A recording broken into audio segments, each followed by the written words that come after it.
Kegiatan seremoni pembukaan itu adalah berlangsung dengan sangat meriah. Masyarakat yang hadir luar biasa. Itu harus kita mengenai bahwa dukungan dan animo masyarakat PD untuk MTQ itu luar biasa. MTQ tingkat kabupaten ini luar biasa, sehingga masyarakat hadir dari seluruh pelosok-pelosok Kabupaten PD tumpah ruah ke kota sini.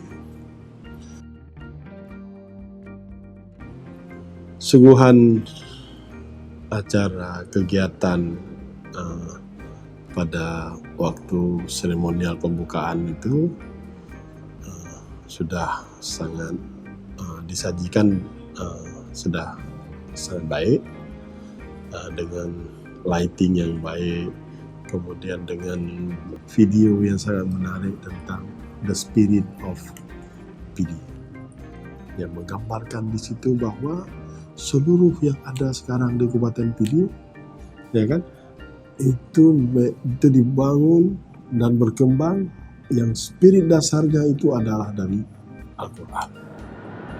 Iqra bismi rabbikal ladzi khalaq. Khalaqal insana min 'alaq.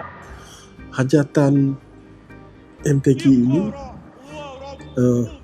tidak hanya sekedar hajatan biasa. Ini anggap saja bahwa hajatan MTQ tingkat provinsi di Kabupaten PD ini adalah sebuah forum silaturahmi masyarakat Aceh yang berlangsung di Kabupaten PD. Ya kan? Silaturahmi dalam semangat ingin membumikan Al-Quran lebih mendalam lagi di Kabupaten PD dan di Aceh. Jadi makanya tidak hanya habis seremonial MTQ kemudian sudah selesai, tapi tugas kita masih panjang. Apa tugas kita? Mendidik generasi muda kita supaya generasi muda kita lebih mencintai Al-Quran, lebih bisa lagi menghafal Al-Quran, lebih bisa lagi membaca Al-Quran dengan baik. Karena apapun yang kita lakukan hari ini sesungguhnya adalah untuk generasi kita ke depan, untuk anak cucu kita.